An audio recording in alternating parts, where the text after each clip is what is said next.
Penance. Penance मतलब गलती की, पनिशमेंट मिलेगी, पनिशमेंट मिलेगी तो गलती कैसे सॉल्व होगी, उसको पेनेंस कहते हैं, उसको हम तप कहते हैं। तो हमने जीवन में कोई गलतियां कर रखी हैं, वो गलतियों का निपटारा करने के लिए हम ऐसे दिनों को सेलिब्रेट कर लेते हैं। क्षमा को भी सेलिब्रेट करते हैं क्योंकि हमने क्रोध नाम की गलती की थी। मान को क्यों सेलिब्रेट, मार्दव को क्यों सेलिब्रेट करते हैं क्योंकि हमने मान नाम की गलती की थी। ऐसे हमारी लाइफ में लिस्ट ऑफ गलतियां इज टू मच। तो हमें क्या करना पड़ता है, उन गलतियों से बचने के लिए हम ऐसे दिन सेलिब्रेट करते हैं। लेकिन एक बात बताओ, वो यदि आपसे जबरदस्ती माफी मंगवाए, कोई यदि आपसे जबरदस्ती माफी मंगवाए तो क्या होता है, आप मुंह से सॉरी तो बोल देते हो लेकिन आपको कभी भी उस बात का पछतावा नहीं होता, आपको फील ही नहीं होता कि आपने कोई गलती की है। बिल्कुल इसी बात को समझने के लिए ये उत्तम तप नाम का धर्म सेलिब्रेट किया जाता है। किस बात को समझने के लिए, अनादि काल से जग में स्वामी जल से शुचिता हो मान। शौच धर्म की बात है, तप धर्म की बात है, आप विचार कर लेना, सब एक ही तो बात करेंगे। देखो तप शक्ति का प्रदर्शन नहीं होता, तप शक्ति का प्रदर्शन नहीं होता, शक्ति का वर्धन होता है। जिम क्यों जाते हैं भैया, जिम क्यों जाते हैं? नहीं, हम जिम इसलिए जाते हैं ताकि हमें ऐसा लगता है, हमें ऐसा क्या लगता है, हम एक ही मोटिव से जाते हैं, हमें शक्ति का वर्धन होगा। शरीर में कमजोरी है, शरीर में एनर्जी ज्यादा बची नहीं है, एक्सरसाइज क्यों करते हैं हम कोई भी दुनिया में ऐसे काम क्यों करते हैं, सिर्फ एक ही ऑब्जेक्टिव होता है, कौन सा, शक्ति वर्धन, ना कि शक्ति प्रदर्शन। अब शक्ति प्रदर्शन भी बेसिकली शक्ति वर्धन का ही एक माध्यम है। जैसे आप जब अखाड़े के कॉम्पिटिशन्स कराते हो, अब आजकल कौन से अखाड़े के competition, mister India, miss India, miss world, ऐसे कॉम्पिटिशन्स होते हैं। ये किसके लिए, ये सिर्फ ये बताने के लिए है भाई beauty is not something what you look at outside, beauty कहाँ है, इनसाइड। एक्सरसाइज, बॉडी बिल्डिंग करिए, आपने कभी बॉडी बिल्डिंग, बॉडी बिल्डिंग इसलिए नहीं है, इसलिए कि हमें शरीर सुंदर दिखे, हम अपनी सुंदरता को लोगों के सामने बताएं, शर्ट उतार के मौका, शर्ट उतारने के मौके ढूंढे, शर्ट उतारने के मौके ढूंढे।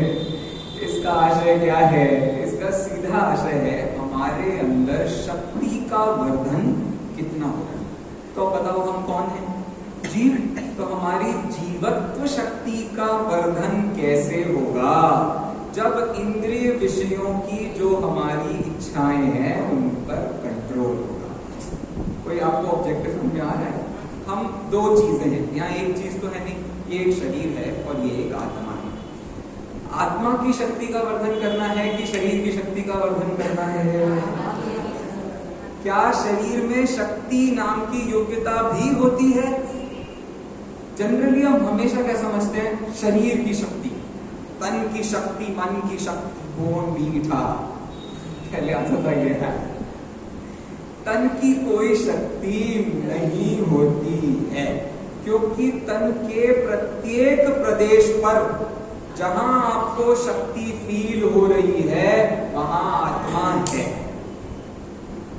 तो शक्ति किसकी बढ़ती है? पुद्गल में कोई शक्ति नहीं होती है। भैया कैसी बात कर रहे हो, पुद्गल की शक्ति से तो पूरा साइंस खड़ा हुआ है। वो पुद्गल की शक्ति से नहीं खड़ा हुआ, वो ज्ञान की शक्ति से ही खड़ा हुआ। तो पॉइंट क्या हुआ, शरीर की शक्ति का वर्धन नहीं होता, आत्मा की शक्ति का वर्धन होता है। तो आप समझ रहे हो, हम दवाई खा रहे हैं, इससे क्या हो रहा है, हमारी शक्ति का वर्धन हो रहा है, तबीयत ठीक हो रही है। लेकिन वो ठीक हो कैसे रही है? आपके शरीर का जो मेटाबॉलिज्म है उसको उसको स्पीड में लाने के लिए दवाई खाई जाती है, तो स्पीड में एक्सरसाइज कर लो ना। पॉइंट आपको समझ में आ रहा है? ये सारा आप कहोगे यार ये कैसा लड़का है, तब तो मुनिराजों का इतना बड़ा धर्म है और ये एक्सरसाइज की बात कर रहा है। आपको नहीं पता चल रहा एक्सरसाइज को उनका तप कहा है। क्या कह रहा हूं मैं सर? एक्सरसाइज को मुनियों का तप कहा है।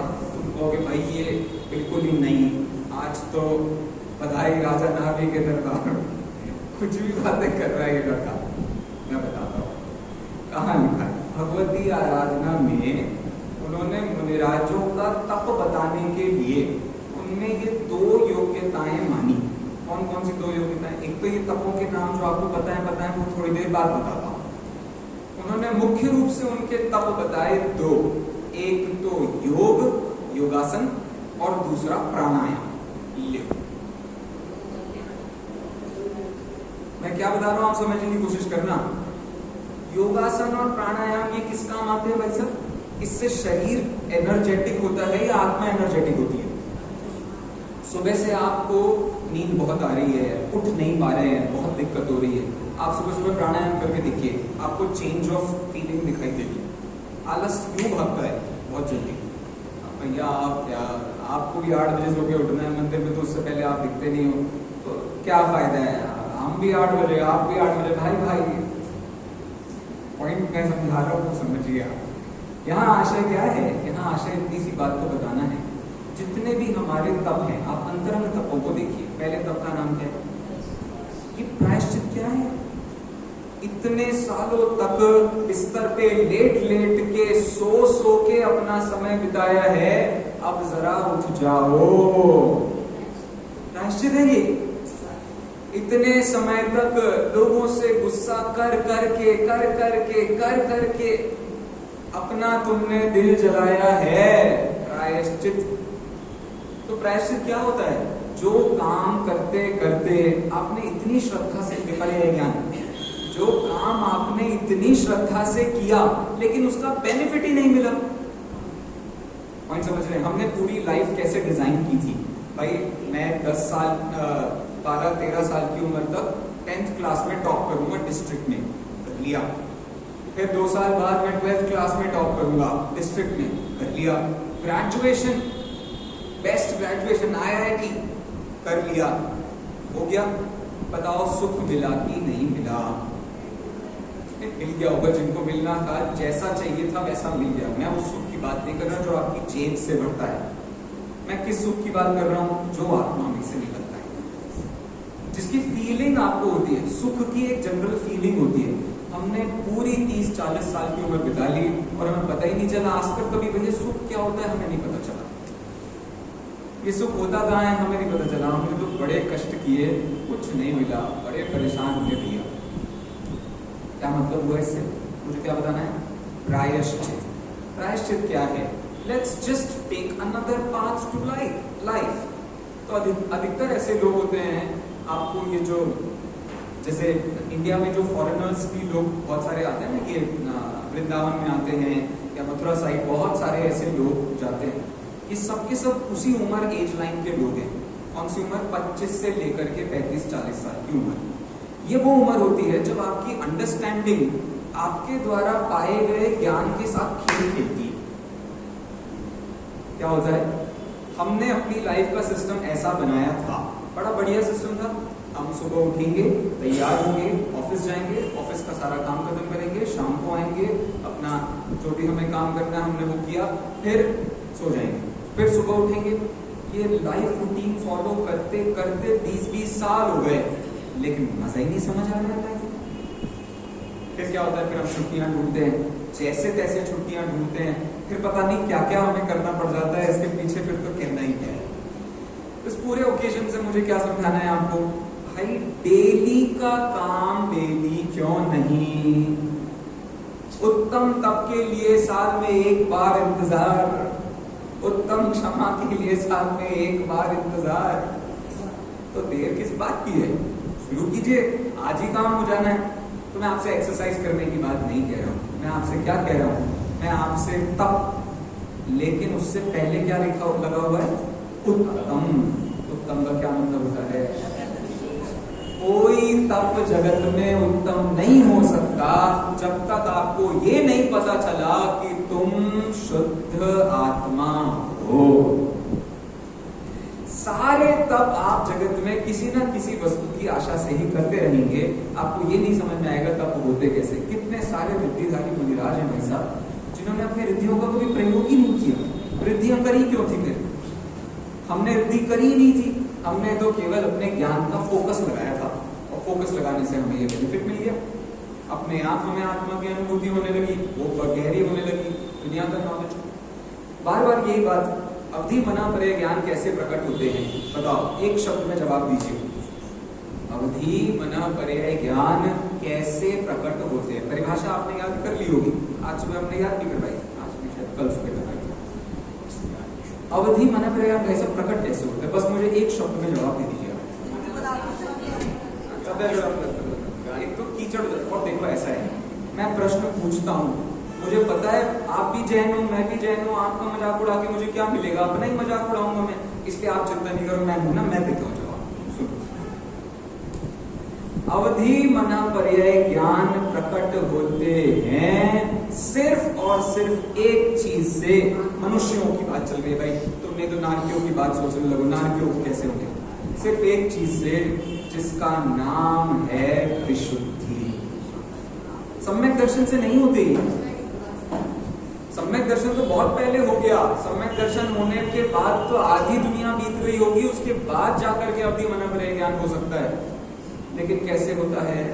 सिर्फ और सिर्फ एक चीज है, विशुद्धि। परिणाम संक्लेश बने रहे और तुम सोचो तुम्हें लाइफ में कुछ अचीव कर लोगे तो संक्लेशता ही अचीव करने वाले। ग्रेजुअली वो आपके चेहरे पर दिखने लगती है, और फिर हम कैसे दिखाई देते हैं? हम बिल्कुल अंदर से कुंठित दिखाई देते हैं। सामने वाले आदमी को हम बिल्कुल गधा समझते हैं और अपनी शक्ल इतनी कड़क बनाते हैं कि कोई उसमें घुस नहीं सकता। भैया हमने तो दुनिया भर का सारा ज्ञान ग्रहण कर लिया, आप हमें मत दो, बहुत आ गया। होता है नहीं होता है सब? Almost every situation in life हमें ऐसा फील होता है। बच्चे हैं इस जनरेशन के तो ऑलमोस्ट ऐसे ही हैं सबके सब। ऐसे क्या है? मैं आईने में देख के बात कर रहा हूँ, मैं आपसे बात नहीं कर रहा हूँ। बिल्कुल ऐसे ही होते हैं। ऐसे होते हैं का मतलब क्या होता है? शक्ल ऐसी बनाएंगे जैसे दुनिया के सारे ज्ञान का बोझा इन्हीं के सर पर है। सर पर कोई सामान रखने की जरूरत नहीं है, बहुत परेशान प्राणी है और इसने दुनिया की दिक्कतों को इतना सर पर रख रखा है, अभी इसको कुछ नहीं समझ में आ रहा है। लेकिन क्या करना है? सामने वाला तुम्हें शांत होने के लिए, तुम्हारे परिणामों की निर्मलता के लिए तुमसे कोई बात कह रहा है, वो सुनने को राजी नहीं है। ये क्या बताएगा भाई? क्या जानता है ये? क्या अचीव किया है तुमने लाइफ में? अच्छा चलो मैं बिहेवियरली आपसे बात करता हूँ। बिहेवियरली मतलब दुनिया में हमने कितने सारे लोगों से बात की है, बहुत सारे लोगों से हम बात करते हैं, चर्चा करते हैं, वार्ता करते हैं, बहुत सारे फैक्ट्स हमें समझ में आते हैं, बहुत सारे रीजंस हमें समझ में आते हैं। अब हम क्या समझते हैं कि हमने दुनिया में ह्यूमन साइकोलॉजी को समझ लिया। क्यों समझ लिया? हमने बहुत तरीके के लोग देख लिए, क्रोधी देख लिए, पानी देख लिए, लोभी देख लिए, क्या रह गया, मायाचारी देख लिए, सब देख लिए हमने। दुनिया में इसके अलावा तो कोई कैटेगरी है नहीं, सारे देख लिए ना हमने। हमें समझ आता है हर आदमी ऐसा ही है, होगा, मना नहीं कर रहा हूं, सब ऐसे ही होंगे। लेकिन आप ये विचार के तो देखो, आपके मुंह से जो वाक्य निकल रहा है उसमें आपकी समझ का प्रदर्शन है या लोभ का प्रदर्शन है, इसका विचार करना पड़ेगा। पॉइंट समझ में आ रहा है आपको मैं क्या कहना चाहता हूं? जैसे एक कंपनी के एम्प्लॉय ने ये कहा, भाई साहब मुझे रेज चाहिए। रेज मतलब रेज क्या होता है? इंक्रीमेंट और अंग्रेजी और बहुत दिक्कत है, एजुकेशन सिस्टम खराब है, सब अंग्रेज होता है। हमें पैसे की बढ़ोतरी चाहिए भाई, पैसे बढ़ाओ। क्या कहते हैं आपके नौकर, क्या कहते हैं दुकान में? भैया लोग क्या कहते हैं? आप सैलरी बढ़ा, सैलरी बढ़ा दो, सैलरी बढ़ा, सैलरी बढ़वानी है उसको, ठीक है। अब सैलरी बढ़वानी है और जो नासमझ दुकानदार होता है वो सबसे पहले नाक बहुत से फोड़ेगा, ये एक और लाइबिलिटी बढ़ गई। ये क्या तरीका होता है? 20 साल से वो आदमी तुम्हारी दुकान पे काम कर रहा है, 20 साल से। हमारे घर पे इसका कांड हुआ था। 20 साल से लड़का आपके यहाँ पर, लड़का क्या वो आदमी हो गया, उसके 2-2 बच्चे हो गए हैं। पिछले 20 साल में उसने तुमने जितने बार रेज करवा दिया वो करवा दिया होगा, उसने कभी नहीं डिमांड किया, कभी नहीं डिमांड किया। और आज हम क्या कह रहे हैं? जो व्यक्ति मुंह से बोलता है लोभी होता है। फिर किसी सिचुएशन पर बच्चे ने गलती की थी और मम्मी तैत दनादन गालियों की बौछार, तू ऐसा है, तू ऐसा है, ऐसा है। देखो एक कहानी सुनाता हूँ मैं आपको। एक बार क्या हुआ था, हमारी मम्मी और एक दूसरी कोई एक्स्ट्रा में महिला थी। अरे अम्मा जी, हाँ मेरे पास अब और कोई था भाई। अब सिचुएशन क्या हुई? सिचुएशन ये हुई कि वो मेरी जो मम्मी है उसको पता था कि बचपन में मेरी तबीयत खराब हो जाती है यदि मैं मूंगफली खाऊं तो, मूंगफली खाऊं मेरी तबीयत खराब हो जाती है। अब लेकिन मूंगफली पसंद बहुत आती है, बड़ी अच्छी लगती है, छीलो खाओ, रात को खाने पीने के बाद समझो आपको खाए। तो अब वो आंटी जी, मैं बिल्कुल उस मूंगफली के चक्कर में ऐसे फंस जाऊं, मेरे को तो मूंगफली चाहिए, मम्मी मूंगफली दो मम्मी, और वो देने को तैयार। मम्मी बिल्कुल, मैंने बिल्कुल घर में पूरा तहलका मचा दिया, ये मम्मी मेरी सबसे बड़ी दुश्मन है, इसने मेरी जिंदगी खराब करके रखी है। फिर क्या हुआ? तो अब धीरे से मम्मी गई शॉपिंग, वो आंटी जी आई, बेचारा मेरा लाडला, देखना कितना गोरा नारा, इतना प्यारा सा बच्चा, कितना खूबसूरत है, कितना प्यारा है, इसे मैं रोता हुआ नहीं देख सकती। क्या किया उसने? बेटा तुझे जितनी खानी है खा ले। अब बताओ क्या हो रहा होगा?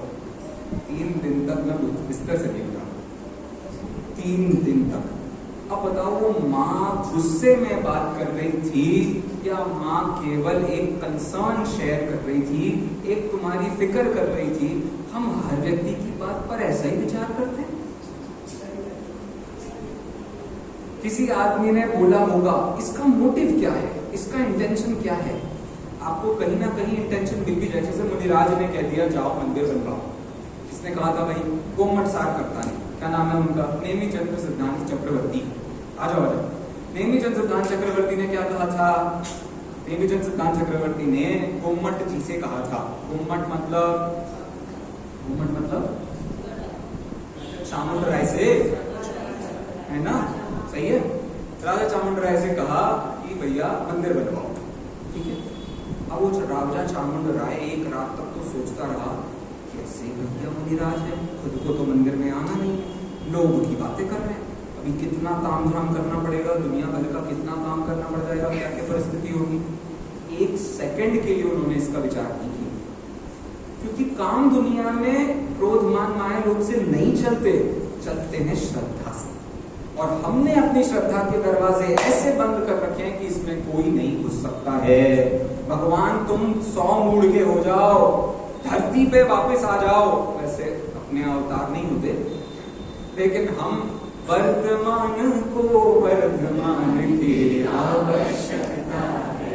अब देखो इसमें इसका मैंने खूब खंडन लिखा है, मैंने इस पर 2-3 रिसर्च आर्टिकल लिखे हैं, और मैं ये कह रहा हूँ भाई क्या ही तुम्हारे यहाँ पर 2-4 प्रॉब्लम नहीं सॉल्व हो रहे हैं, लोग एक दूसरे के साथ झगड़ा कर रहे हैं, तुमको भगवान महावीर चाहिए इसी बात के लिए? तुम्हारे समाज में विच्छेद हो रहे हैं, तुम्हें इस बात के लिए भगवान महावीर चाहिए? अच्छा, अपना मोह नहीं दिखता? और मोह का नाश कौन सा इस काल ने रोक दिया है? 6ठे काल में भी सम्यक दर्शन हो सकता है भाई। समझ में आ रहा है आपको? इसलिए ये सब कामों के लिए भगवान महावीर नहीं चाहिए। तो उसी भजन में एक और बहुत बढ़िया लाइन है, क्या है? महावीर के आदर्शों पर ध्यान दो, हितोपदेशों को अंतर में स्थान दो। अब वो एक अलंकार है। अलंकार क्या है भाई? अब अलंकार में कह रहे हैं वर्तमान को वर्तमान की आवश्यकता है। वास्तव में किसकी आवश्यकता है वर्तमान को? भगवान महावीर के आदर्शों की। उनके सिद्धांतों की और उन पर विचार करने वाले हम जैसे सीधे साधे लोग। सीधे साधे में प्रेरणा में क्या है? तो बात आपको इतनी गंभीरता से ये बात समझनी है कि भगवान महावीर के आदर्श क्या थे। तो दो व्यक्ति लड़ रहे होंगे, बताइए भगवान महावीर का इस पर क्या आदर्श है? इस पर आदर्श है त्यागवाद। दो व्यक्ति मिलकर के लड़ रहे हैं, एक व्यक्ति दूसरे की सुनने को तैयार नहीं है, दूसरा पहले की सुनने को तैयार नहीं है। तो पहले वाले को ये समझाया जाता है, बेटा दूसरा वाला क्या कहना चाह रहा है, थोड़ा विचार करके तो देख लो, उसमें कोई सत्यता तो होगी। दूसरा वाला पहले वाले को समझाना चाह रहा है, उसमें कोई सत्यता होगी। दोनों को सत्यता समझा दो, दोनों की प्रॉब्लम सॉल्व है। घर में कई बार बच्चे दो बच्चे झगड़ रहे होंगे, मम्मी पापा को क्या करना पड़ता है? सर मेरे पिताजी की तरह आपको भी कुछ ना कुछ करना ही पड़ जाता होगा कभी कभी। तो क्या किया जाता है? मैं दोनों को दोनों का पक्ष समझाया जाता है कि ये इतना है तो इतना होगा, ये ऐसा है तो ऐसा होगा। तो पक्ष प्रस्तुत किए और काम छुट्टी। कई बार लेकिन जो दो लोग झगड़ते नजर आ रहे हैं ना, उनमें एक बहुत समझदार होता है और दूसरा कतई ना समझ होता है। ऐसे समय में झगड़ा कैसे निपटारा किया जाएगा? हम सिर्फ समझदार से क्या कहेंगे? हम कहेंगे बताओ नीति क्या कहती है समझदारों के बारे में। विद्या ददाति विनयम विनयादायाति पात्रताम। सुना आपने श्लोक? सबने सुना है, स्कूल में रटाया ही जाता है, जरूरी होता है, बिना इसके पास नहीं करते संस्कृत के एग्जाम में। विद्या से क्या आती है? विनय। और अभी तुम्हारी विनय तुमसे क्या कह रही है? सामने वाले को कहना है कह लो, सामने वाले को कहना है कह लो। तुम चुप रह जाते, इससे क्या बड़ी बात हो जाती है? जिंदगी तो बदलनी जाती है उस मैटर पे। क्योंकि झगड़ा तो सच में किसी बात का नहीं होता, किसी बात का झगड़ा नहीं होता है। झगड़ा किस बात का होता है? चलेगी किसकी। झगड़ा किस बात का होता है? चलेगी किसकी। इस प्रॉब्लम को सॉल्व करने के लिए हमेशा आपको दुनिया में प्रॉब्लम मिले रहेंगे। लेकिन मुझे बताओ चिन्मय भैया, जगत में कब तक चलाओगे दुनिया? तो आप नहीं करते ऐसा, ऐसे डराओ नहीं, थोड़ी आंखें छोटी करो। जगत में कब तक चलाओगे आप अपनी? जगत मोह से चलता है। किससे चलता है जगत? मोह से। और ये जो जैन नाम हमारे नाम के आगे लगा है, ये सम्यक दर्शन, सम्यक ज्ञान, सम्यक चारित्र का सूचक है, जो कि मोह के अभाव से प्राप्त होता है। इसलिए संसार में आपकी नहीं ही चलेगी, ये गांठ बांध करके संसार में रहा करो। संसार में कितने जीव हैं आपके सामने जिनको आप चलाने का विचार कर रहे हैं? कितने जीव हैं? 2-4 मच्छर होंगे जिनके लिए ऑल आउट लगा करके बेचारों की जान चूस रहे। 2-4 मक्खियां होंगी इधर उधर भगाने के लिए, हम पता नहीं अगरबत्तियों की अगरबत्तियां फूंक जाते हैं। मुनिराज एक परिशह सहन करते हैं जिसका नाम है दंश मशक। आज कितने ही लोग मुनि बनने को इसलिए तैयार नहीं क्योंकि उनपे दंश मशक नहीं झिलता, बाकी तो सब झिल जाएगा। मच्छर शरीर का प्रेम बोलता है भाई साहब, कितना खून पी जाएगा वो एक मच्छर। इस बात का विचार करके देखा आपने कभी? तुमने एक कोरोना की जांच में जितना खून बहाया है, जिंदगी मतलब साल भर के मच्छर भी इतना खून नहीं पीते होंगे। लेकिन हमें प्रॉब्लम मच्छर से नहीं होती है, सच्ची बता रहा हूं मैं आपको। मच्छर में खून लिया इसकी प्रॉब्लम होती है, वो 1 सेकंड का वो सिर्फ उसका डंक जाता है ना। और फिर देखो आप, हमारे बच्चे थे दीवानगंज के, उन लोगों को ऐसे ही ब्लड टेस्ट उनके कॉलेज में कंपलसरी हो गया था। एक लड़के को मुझे 2.5 घंटे तक दीदी काउंसलिंग देनी पड़ी, सिर्फ इस बात को समझाने के लिए बेटा खून निकालने पर कुछ नहीं होता है, ये तो एक छोटा सा छेद होता है, भाग जाता है थोड़ी देर बाद। इतना शरीर के साथ हमारा एकत्व भर पड़ा है, इतने 10 बार नमोकार मंत्र पढ़ लेंगे जितनी बार में वो खून निकलेगा। आशय समझो आप मैं क्या कहना चाह रहा हूँ। इन सबके पीछे मतलब इतना सही है, हमारी पूरी दुनिया सिर्फ एक चीज से चलती है जिसका नाम है मोह। इसे समझने के लिए मैंने पीएचडी करने का विचार बनाया था। मोह यदि हमारे जगत में समझ आ गया ना मम्मी जी, मैं कह रहा हूं आपसे ज्यादा संत पुरुष कोई नहीं होगा, क्योंकि आप हर जगह से डिटैच होने का विचार करोगे। दुनिया में क्या नया जान रहे हो आप, मुझे बताओ। हिंसा, झूठ, चोरी, कुशील, परिग्रह, इनके अलावा जेल जाने का कोई और साधन है? उल्टी भाषा में कह रहा हूं, इन 5 के अलावा जेल जाने का और तो कोई साधन नहीं है। तो क्यों जेल में पड़े रहते हो? ऐसी हिंसा करेंगे जो पता न चल जाए, ऐसा झूठ बोलेंगे जो पता न चल जाए। यही दिखावे से बचाने के लिए उत्तम तप धर्म आपके सामने आया है। पूरे टाइम शक्ति के प्रदर्शन में ही हम अपना पूरा समय बिता देते हैं। शक्ति वर्धन का 1% विचार नहीं। हम 2 टाइम खाना खाते हैं और कितनी देर सोते हैं? 2 टाइम, 3 टाइम, 4 टाइम खाना खाते होंगे, कितने बार सोते होंगे? भैया एक बार वो दोपहर में 1.5 घंटे का नैप होता है, but it's a very necessary power nap है। 1.5 घंटे का पावर नैप। भैया फिर वो रात को ना फोन थोड़ा चलते आता है तो 12-1 बज जाते हैं, फिर उसके बाद सोते हैं तो कितनी देर ही सोना होगा? सुबह 1 बजे के आसपास उठ जाते हैं। सुबह 1 मतलब दोपहर के 1। इन जनरल ऐसा, अरे उदाहरण है भाई, हंसने के लिए दिया था, कहाँ दिमाग लगा दो, समझ गए? तो हम कितने घंटे हमने ये सब टाइम पास किया? 3-4 घंटे खाएंगे और इतने घंटे सोएंगे। आप रात में खाने वालों की हालत देखो, उनको सच में सुबह से जल्दी उठते बनता ही नहीं है, वो नहीं उठ सकते हैं सुबह, वो जिस हालत में उठते हैं। सच्ची में ऐसे हालत है। आप हॉस्टल्स के आप एक बार रिकॉर्ड करके देखें, पता चल जाएगा आपको। ये कोई बड़ी नई बात नहीं है, बहुत कॉमन बात है। और रात भर भूखे हैं भाई साहब, सुबह उठ गए 4 बजे से, अब क्या करें? तो कई ऐसे लोग हैं सुबह से उठ करके एक्सरसाइज शुरू कर देंगे। भाई 2-4 घंटे पढ़ लिख लेते, थोड़ा बुद्धि में चला जाता, फिर कर लेते एक्सरसाइज, टाइम तो बहुत था। नहीं, कपड़े के आयन करेंगे, फिर ये करेंगे, घर का 10 सामान करेंगे, वो सब बीनेंगे, बांधेंगे, सब करेंगे, एक काम को छोड़कर। कौन सा? गलती से ये पहचान ना हो जाए कि मैं कौन हूं। खत्म। हम बाकी सब का हिसाब लगाने को तैयार है, सिवाय इस बात के हिसाब के कि मैं कौन, मैं कहां से आया। तो अब ये एक नया जो बन जाता है। अभी तुम्हारे बच्चे होंगे ना, तुम 3-4 साल तक ऐसे ही देखोगे। क्या देखोगे? इसकी हरकतें बता रही, कहां से आया ये आदमी। और विद्वानों की तरफ में, विद्वानों के साथ वो अलग किस्म की होती है, हमको दुनिया अलग है। तो बहरहाल ये एक सिचुएशन मुझे आपको समझानी थी कि तब का इतना बड़ा खेल है हमारे जीवन में।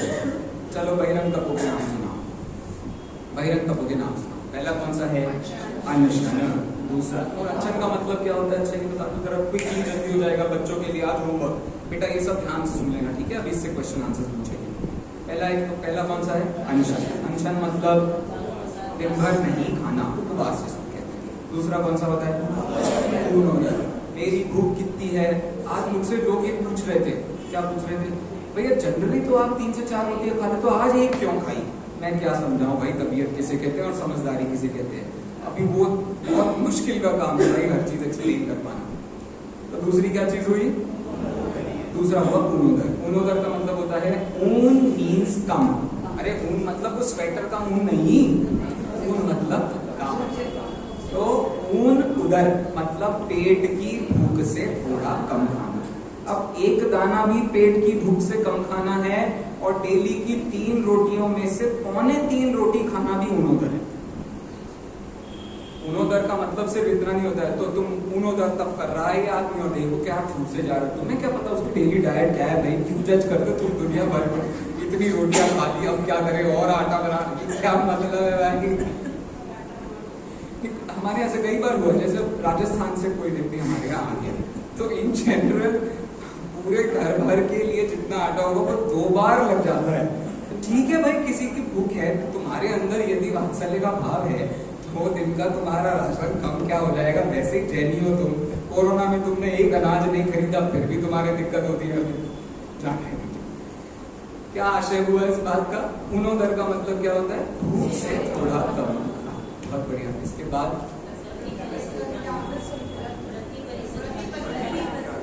इसके आपको इसका थोड़ा सा ना ऐसा मनोवैज्ञानिक चित्रण पढ़ेंगे ना तो आपको समझ में आएगा कि why one after the other, क्योंकि इसमें एक के बाद एक तब बढ़ रहा है।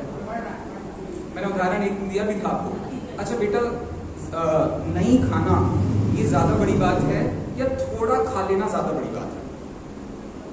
नहीं खाना, ठीक है। बच्चों के दिमाग में हमने गलत बातें पढ़ा रखी है।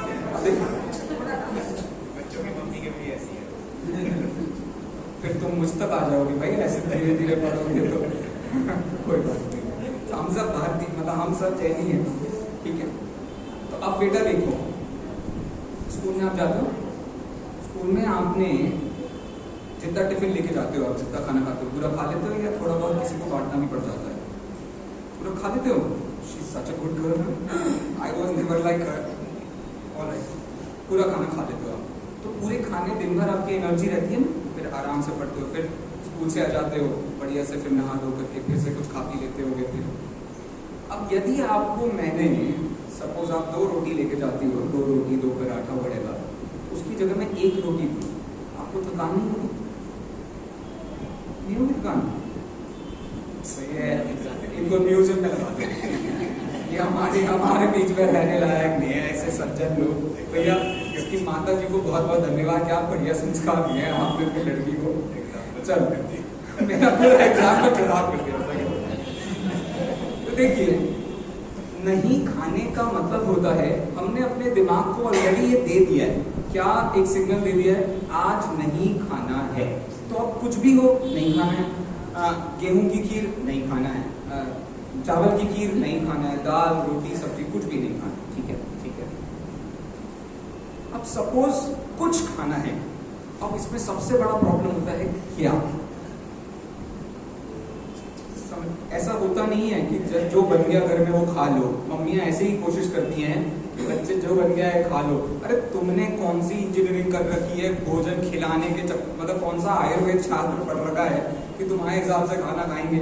बहुत चक्कर हुआ बचपन में। इस चक्कर में तो कितनी सारी प्रॉब्लम्स लड़के को भोगनी पड़ जाती हैं। पर हमने खाना खिलाया है, तुम खाते क्यों नहीं? तुमने कभी कोशिश भी नहीं करी कि वो क्यों नहीं खाता है। हो सकता है खटाई कम होगी, हो सकता है नमक ज्यादा होगा, कुछ पता नहीं चलता हमको। बच्चे बता भी नहीं पाते हैं, कैसे बताएंगे? देखो कितने प्यारे प्यारे छोटे छोटे बच्चे हो, कैसे बताएंगे? चलो कोई बात नहीं। तो अब क्या बता रहा था मैं, हमने अपने दिमाग को एक सिग्नल दे दिया कि आज कुछ नहीं खाना, ये हो गया उपवास। लेकिन अब कुछ खाना है तो क्या खाना है? क्योंकि इसमें प्रॉब्लम क्या हो रही है, आप थोड़ा कम खा रहे हो तो उसका इम्पैक्ट आपके पूरे दिन भर की शक्ति के सिस्टम पर पड़ता है। तो अब वो कम खाएंगे तो आपको वो चीज कम मात्रा में मिलेगी। तो वो चीज सपोज आपने शक्कर छोड़ दी उन्होंने के, वो जैसे रस परित्याग में आएगा, उन्होंने में आपने शक्कर का आइटम थोड़ा कम खाया तो अब क्या होगा, बीपी का प्रॉब्लम हो जाएगा। अब सपोज आपने शक्कर नमक दोनों में बीपी का प्रॉब्लम होता है, थोड़ी सी शक्कर ज्यादा खा ली और तला आइटम कम खाया, डायबिटीज का प्रॉब्लम हो जाता है। तो एक सिस्टम है, इस पूरे सिस्टम के माध्यम से ये समझाना चाह रहे हैं आपको, भाई साहब आपके परिणाम जहां पर ज्यादा उतावले होते हों ऐसी चीज का त्याग करो। तो नहीं छोड़ने में जितना उतावलापन कम है, थोड़ा खा लेने में उतावलापन ज्यादा होता है, क्योंकि वो आपके रूटीन के एग्जैक्टली ऑपोजिट सिचुएशन होती है। समझ रहे? तो ये दूसरा हो गया। चलो तीसरा क्या है, वृत्ति परिसंख्यान। वृत्ति परिसंख्यान का क्या मतलब होता है? किस किसने मुनिराज को आहार के लिए जाते हुए देखा है? अच्छा, कैसे जाते हैं वो? इसको क्या कहते हैं, वृत्ति। आंकड़ी तो अभी सागर धर्मामृत ने सिखा दिया है, इसको वृत्ति कहते हैं। वृत्ति परिसंख्यान, परिसंख्यान मतलब उसकी चीजों को निश्चित कर लेना। मतलब ऐसे ऐसे मुनिराज हुए हैं भाई साहब। एक मुनिराज की वृत्ति पता क्या थी? उनकी वृत्ति ये थी कि मैं उसी घर से भोजन लूंगा जिसके घर के आगे एक बैल, उसके 2 सींग पर गुड़ की सिल्ली रखी होगी। क्या है भाई ये मतलब एब्सोल्युटली अनइमेजिनेबल। कैसे कैसे किसी को कोई बैल मिल जाए, और फिर मैं तो कह रहा हूँ इमेजिन ही क्या कब किया ही नहीं है, मुझे डेजा वू, अब की बात है डेजा वू हुआ होगा। तो सिचुएशन क्या बनी, तो सिचुएशन की बनी और उनको बहुत भरपेट भोजन मिला उस दिन। और फिर कोई ऐसी भी आखिरी लेके जाते हैं कि भैया जिस घर के आगे एक छोटी सी बच्ची हमको आहार देने के लिए खड़ी होगी उस घर हम भोजन करेंगे। और 3-3, 4-4 दिन तक वो आखिरी पूरी नहीं। सब बड़े बड़े लोग खड़े थे, बच्ची आई नहीं खाना।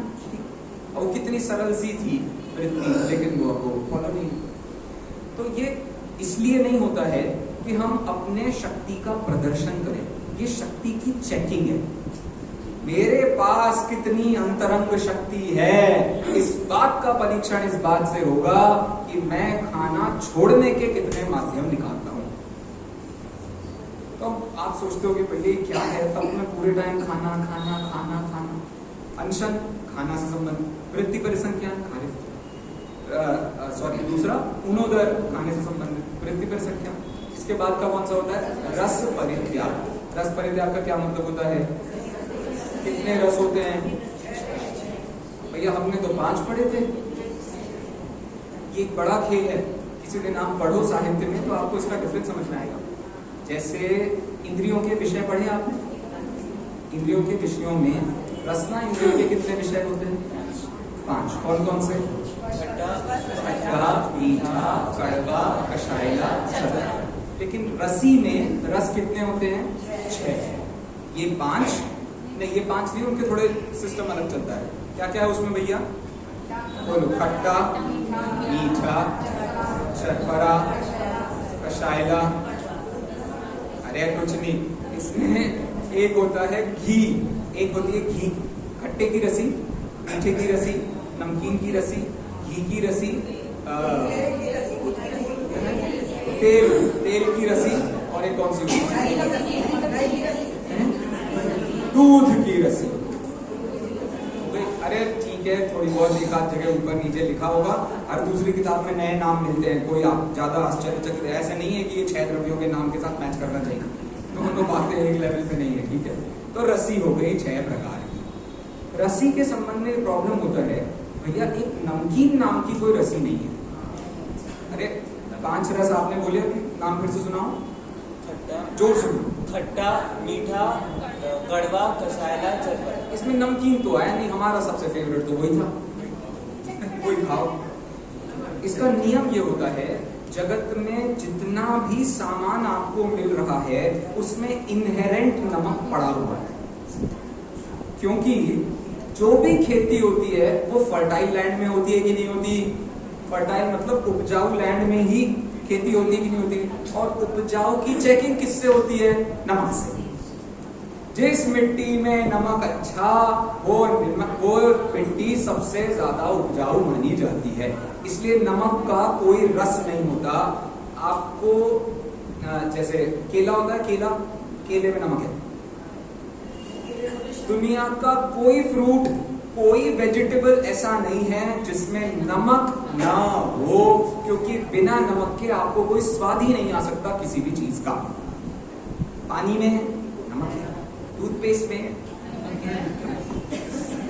नमक। रसी का त्याग कैसे होगा, वो ऊपर से नमक नहीं लेना पड़ता, उसमें जो है वो खा लेंगे, ऊपर से कोई नमक नहीं लेंगे, वो रसी होगी। बट कोई बात नहीं, इसमें मेरा पूरा सिस्टम बताने के लिए था। इतनी गहरी, ये जो मैं आपको समझा रहा हूँ ना, ये सारी बात 1ली शताब्दी में कुंदकुंदाचार्य ने लिख दी थी। ये बात 1ली शताब्दी में मूलाचार में आचार्य ने लिख दी थी। हम कितने इंटेलिजेंट होने की बात करते हैं। और दूसरी दिक्कत है भाई, हम जैनों के ग्रंथ बहुत महान होते हैं, तो कोई कहेगा वेद बहुत महान होते हैं, तो कोई कहेगा सांख्यकारिका बहुत महान, कोई कहेगा तर्क संग्रह, ये सब इतिहास के बहुत पुराने ग्रंथ हैं। प्रॉब्लम ये नहीं है कि कहां से आपने क्या अर्थ निकाल लिया, इसके हिसाब से तो पूरी दुनिया वही की वही है। बात ये है कहां क्या लिखा है, किस इंटेंशन से लिखा था, वो इंटेंशन आपने ड्रॉ किया कि नहीं किया। तो आप वेद आदि को पढ़ोगे आप, तो आपको उनका इंटेंशन ख्याल में आता है। यहाँ इंटेंशन क्या है, यहाँ राजा के शरीर के बल की वृद्धि होने के कारण बलि करवाई जाती है। क्या बोला? राजा के शरीर के बल की वृद्धि कैसे होगी? तो वो यज्ञ आदि कराने से उसके शरीर के बल की वृद्धि होती है। अब अभी थोड़ी देर पहले मैं आपको क्या बता रहा था? शरीर का बल ही नहीं होता है। बल कोई है ही नहीं उसमें भाई, वजन होता है, बल नहीं होता। दोनों में अंतर समझ में आ रहा है आपको? ये होता है आत्मबल।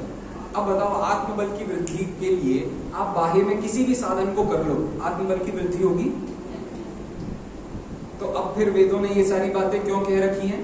तो पता है अपने आचार्यों ने ये कहा, यहाँ यज्ञ का मतलब किसी पशु का वध करना नहीं है। यहाँ उस पशु के द्वारा ये समझाया जा रहा है, आपके परिणाम जैसे हों उसके अनुरूप आपको कार्यों में प्रवृत्ति करनी चाहिए। जैसे कहीं लिखा है कि एक राजा को यदि 3 दिन की शांति चाहिए, एक राजा को यदि 3 दिन की शांति चाहिए, तो उसे क्या करना चाहिए? उसे एक हिरण का वध करना चाहिए। अब यहाँ हिरण के वध का मतलब क्या है? यहाँ हिरण के वध का मतलब हिरण को पकड़ के लाओ, और इसका मतलब क्या है? अपने घर के किसी बच्चे के साथ समय बिताओ, क्योंकि तुमने अभी तक उसकी इतनी जान चूसी है कि उसकी तबीयत खराब करके रखी है तुमने। थोड़ा सा उसके साथ समय बिताओ, क्या होगा उससे?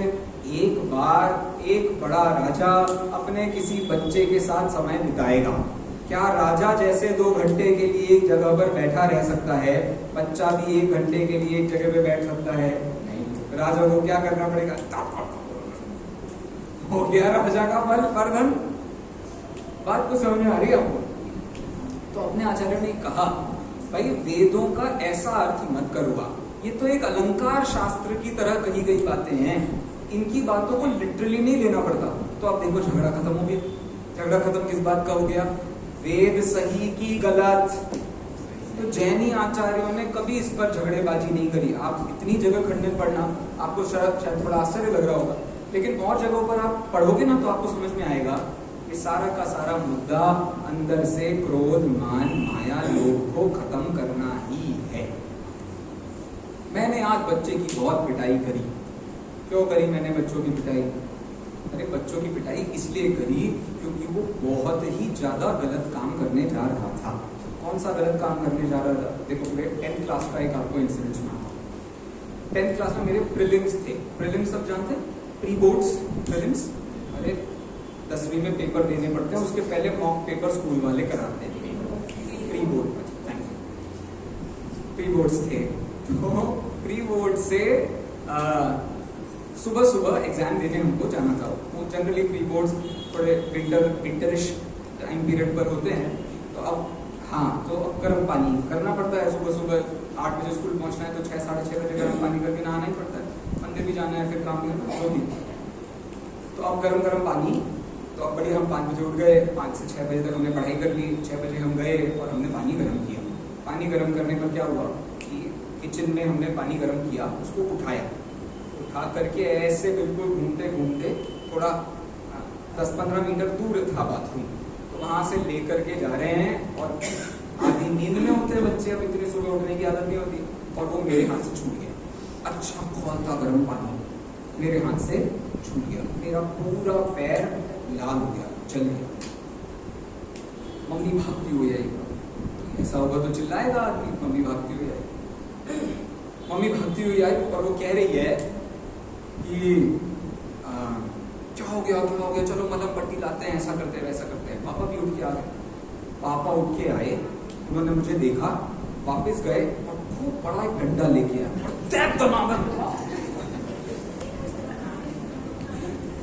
ये क्या हुआ भाई साहब? मम्मी बचा रही है, नीचे से दादी आ गई है, मैं चिल्लाए जा रहा हूँ पापा। सुबह पूरा मोहल्ला उठ गया सुबह 6 बजे।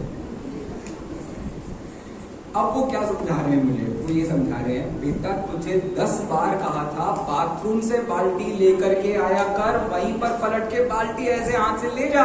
वो गरम परात लेके जाना क्यों? अब वो मेरा हित कर रहे हैं बताओ। विचार करने की यही बात है। जब आचार्य आपसे कह रहे हैं अनशन करो, पुनोदर करो, वृत्ति परिसंख्यान करो, रस परित्याग करो। तो वो आपसे कह रहे हैं इच्छाएं कम करो, ज्ञान पर काम करो, थोड़ा विचार करने की तो कोशिश करो। आप चिंतन मनन करना छोड़ छाड़ के पूरे टाइम इच्छाओं के पीछे भागोगे तो तुम्हें किसी दिन ज्ञान की इच्छा भी हो जाएगी। देखो हम लोग सब पूजा क्यों करते हैं, स्वाध्याय क्यों करते हैं? इसी आशा से करते हैं कि हमारे संबंध निर्जरा होगा, कर्म कटेंगे, हमारी थोड़ी इच्छाएं कंट्रोल होगी। लेकिन प्रॉब्लम क्या हो चली है आज, हमने इच्छा के नाश की इच्छा को नया जन्म दे दिया। मतलब सुबह से हम अपने परिणामों की विशुद्धि नहीं रखेंगे, लड़ाई करेंगे, झगड़ा करेंगे। क्यों? मुझे मंदिर में पूजा जाने के लिए लेट हो रहा है। निर्जरा के लिए हम जहां इच्छा का निरोध करना था वहां हमने एक नई इच्छा को जन्म दे दिया। कौन सा? इच्छा के निरोध करने की इच्छा। प्रॉब्लम आपको समझ आ रहा है ये मैं क्या कह रहा हूं? अब दिक्कत, अच्छा ठीक है, अरे भैया आप तो क्या है, खुद को तो पूजा करना नहीं है, आगे बातें बनाने के लिए। बात समझो मैं क्या कह रहा हूं। पूजा करते समय, अब देखो पूजा का हमारा साक्षात फल क्या होता है? दो न्याय में दो चीजें सिखाई जाती हैं जो आपको दुकानदारी में पता ही होती है। पहला तो होता है आज का गल्ला और फिर होता है महीने का गल्ला। अरे होता है नहीं होता? आज का गल्ला क्या होता है? आज में जो भी हुआ है उसका हम इसको कहते हैं साक्षात फल। अभी जो हमने किया उससे हमको क्या प्रॉफिट हुआ। और दूसरा क्या होता है? परंपरा फल। साल भर में क्या हुआ भाई, पूरा टर्नओवर देखेंगे, महीने का देखेंगे, साल का देखेंगे, जो भी करते हैं इसको क्या कहते हैं? साक्षात फल और परंपरा फल। बच्चों क्या कहते हैं? साक्षात फल। जितनों ने बोला वो बच्चे और वो अच्छे, जितनों ने नहीं बोला वो गलती से अपने आप को बड़े समझ गए तो वो चक्कर हो गए। क्या बोल रहा था मैं? साक्षात फल और परंपरा फल। तो पूजा करते करते आपको क्या फील होता है? पूजा करते करते आपको भारीपन फील होता है, थकान फील होती है, फिर उसके बाद जाके सो के जाते हो। स्वाध्याय में क्यों नहीं आते हो? मैं नहीं बुला रहा भाई, मेरे मत सुनना, आपको जिसके सुनना उसको सुन लेना। मैं क्या कहना चाह रहा हूँ, हम पूजा से जो साक्षात फल चाह रहे हैं, आत्म परिणामों में शांति, क्या वो हम हर दिन घर ले जाते हैं या हर दिन हम थकान घर लेके जाते हैं? इस पर आपको विचार करना। तो अब वो जो पूजा कर्मों के नाश के लिए थी, उसमें निद्रा नाम की 5 प्रकृतियां होती हैं दर्शना वर्ण की, उनके वर्धन का काम कर दिया। उस पूजा से कर्मों का नाश होना था भैया, या कर्म और बढ़ाने थे हमको? ये सो के तुमने कर्म बांधे हैं। कौन कौन से कर्म हैं? 5 कर्म हैं निद्रा संबंधी। कौन कौन से? स्त्यान वृद्धि, निद्रा निद्रा, प्रचला प्रचला, निद्रा और प्रचला। ये सब नींद के टाइप्स है। सबको पता है ना नींद कितने प्रकार की होती है, सबने देखी होगी। कुछ नींद ऐसी होती है, उठ गया, उड़ी जी क्या पागल, अरे उठ जा। और फिर कुछ नींदें आपने ऐसी भी सुनी होंगी जो आपने शायद मूवीज में या अपने आसपास ही शायद कोई घटना में देखा होगा, जहां नींद में ही वो व्यक्ति बहुत सारे काम कर जाता है। ऐसे तो देखा, स्लीप वॉकर्स को देखे ही होंगे आपने, रात में घूम रहा है ऐसे, आंखें खुली हैं, तो वो घूमे जा रहे हैं। क्या है भाई? सब स्त्यान वृद्धि नाम की निद्रा कहते हैं। इसमें तो कई लोगों ने क्राइम्स भी किए, मतलब मर्डर्स तक इस निद्रा के चक्कर में हुआ। अब मुझे बताओ, आपकी पूजा का साक्षात फल क्या था? थकान, परेशानी, एक और सरदर्द, पसीने पे पसीने बहा जाना है। हमने बहुत एक्सरसाइज करी है आज। कौन सी एक्सरसाइज करी? पूजा नाम की एक्सरसाइज की है हमने आज। खूब पसीना बहाया हमने और फिर इतने थक गए, अब हमारे दिमाग में कुछ नहीं भैया, बहुत बिन जाने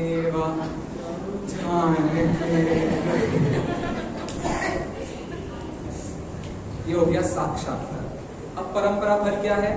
रात को समझ आता है भाई पीठ में दर्द हो रहा है, कमर में दर्द हो रहा है, पूजा के टाइम पर पूजा करते करते जानबूझ के हर आदमी के सामने मैं खड़ा रहा। आज काफ्स पेन हो रहे हैं, थोड़ी क्रीम लगा लेते हैं, थोड़ा तेल मालिश कर। उस पूजा का जो कर्मों की निर्जरा का फल मिलना चाहिए था कहाँ मिला। अब अच्छा, ऐसा सिर्फ पूजा करने वालों की बात, मैं स्वाध्याय करने वालों की भी वही बात बता रहा हूँ। क्या हुआ भैया, आज पंडित जी ने प्रवचन में 4 प्रश्न पूछे, मुझसे सारे प्रश्नों के जवाब बने। इस अकड़ में, इस दम्भ में, इस लोभ में हमारी आधी जिंदगी बीत जाती है। बस क्यों? क्योंकि हमें बहुत सारी चीजें आती। इस स्वाध्याय का साक्षात फल क्या है? अकड़। सामने वाला लड़का प्रवचन कर रहा है, तुझे इतना भी नहीं आता कि निमित्त अभाव रूपी होते हैं। स्वाध्याय करके भी हमारा वो हित पूरा नहीं हो रहा है। कौन सा हित पूरा? तो पहले दादा सिर्फ भक्ति का उदाहरण देते थे और स्वाध्याय की प्रेरणा देते थे। आज जो उल्टा काम करना पड़ता है, दोनों ही जगह प्रश्न चिन्ह लगाया हुआ। आशय समझो आप, आशय इतना हुआ भाई, ज्ञान के मतलब क्षयोपशमिक ज्ञान की वृद्धि के लिए स्वाध्याय नहीं करना पड़ता। कुछ चीजें आपने ज्यादा मेमोराइज कर ली है, किसी व्यक्ति ने नहीं की है, कितना ही फर्क पड़ गया है भाई। स्कूल कॉलेज में आपका बच्चा यदि 4th रैंक पर आ गया है, कोई और बच्चे 3 बेहतर हैं, उनकी पीठ थपथपाने की जगह तुमने अपने बच्चे की जान चूसना शुरू कर दी है। वाई? भाई जगत में इतने टाइप के लोग हैं, तुम बता दो। जैसे मैं उस आदमी से पूछता हूँ जो अपने बच्चे को इतना अव्वल बनाना चाह रहा है, भाई तुझे इतनी बात समझ नहीं आई थी कि तेरी लाइफ का, जब तू 10th क्लास में था तब तो टॉपर था, लेकिन जब IIT में एंट्री हुई थी बेटा, पीछे से 5वां नंबर था तेरा। दुनिया में बहुत प्रकार के लोग हैं, बहुत प्रकार की सिचुएशन है। Why do you want to top at all places? तो मैं तुम्हें टॉप करने के लिए और आदमी देता हूँ। कौन है टॉप करने के लिए पूरी दुनिया में? ये है भगवान। Is the toppest of the world. कैसे बनते हैं भगवान? पढ़ाई कर, पढ़ाई कर, पढ़ाई कर, ऐसे बनते हैं भगवान। ये विचार करने के समय है, ये 10 लक्षण के दिन सिर्फ इतने ही विचार करने के लिए हैं कि हम अपनी पूरी लाइफ की फिलॉसफी इस बार दोबारा से विचार कर ले। हम जैन क्यों हैं? हमारे यही भगवान क्यों हैं? इनके सिद्धांत यही क्यों हैं? इन सब बातों का रिविजन करने का नाम 10 लक्षण है। लेकिन रिविजन किसको करना पड़ता है? गुड। एक तो ये भैया अपने आप को बढ़िया बता रहे हैं क्या कह के, जिसने पढ़ा होगा। लेकिन एक और प्रॉब्लम है, और एक आदमी भूल जाता है। क्या मैंने कह तो दिया, भूल जाते हैं, तब तो रिवीजन कराना पड़ता है। भूलोगे नहीं तो आप रिवीजन भी नहीं करवाना पड़ेगा भाई। पॉइंट समझ में आ रहा है आपको? तो भूलो ही नहीं। सबसे आदर्श तो ये, हर दिन क्षमा पालो, हर दिन तप पालो, हर दिन वीर्य पालो, हर दिन ब्रह्मचर्य। अच्छा, ब्रह्मचर्य कैसे पालते हैं? पत्नी को त्याग के, पति को त्याग के ब्रह्मचर्य पाला जाता है। सही बात है। दुनिया के सारे कांड करो, अपनी आत्मा में रहो। ब्रह्मचर्य पाला जाता है संयम से। संयम से मतलब लिमिटेशन करने से। मैं अपनी पत्नी में संतुष्ट हूँ, इसका नाम भी ब्रह्मचर्य है भाई साहब। ये ब्रह्मचर्य अकेला नहीं, इसको प्रतिमा कहते हैं। प्रतिमा का मतलब जानते हैं आप? पंचम गुण स्थान। बिल्कुल मुनिराज के लघुनंदन, मुनिराज सिद्धों के लघुनंदन, ये मुनिराज के लघुनंदन। क्या है उसका नाम? स्वादार संतोष व्रत। अपनी पत्नी में खुश रहूंगा कि भाई तेरे को उसकी जितनी जान खानी है तू खा लेना, बाकियों की तो जान नहीं खाएगा। इसलिए आप यदि एक अच्छे जैनी भी बन गए तो आपको गवर्नमेंट के जितने भी कॉन्स्टिट्यूशन के रूल्स एंड रेगुलेशंस है ना, कभी पढ़ने की भी जरूरत नहीं पड़ेगी कभी। लेकिन क्या करें, प्रीएम्बल पढ़वाना पड़ता है। All Indians are my brothers and sisters, I marry somebody from outside. तो ये सारा जो खेल है वो कितनी सी बात को समझाने के लिए है। तब का कार्य शरीर से नहीं होता, शरीर के दिखावे से नहीं होता, आंतरिक आत्मबल की वृद्धि से होता है। यदि आपके आत्मबल की वृद्धि होगी तो ऑटोमेटिकली कहाँ पहुंच जाओगे? उस दिशा में पहुंच जाओगे। तो आत्मबल की वृद्धि से पहले मैं आत्मा हूँ, इसका अटूट श्रद्धान जीवन में चाहिए। आप सबको, हम सबको प्राप्त हो इसी मंत्र।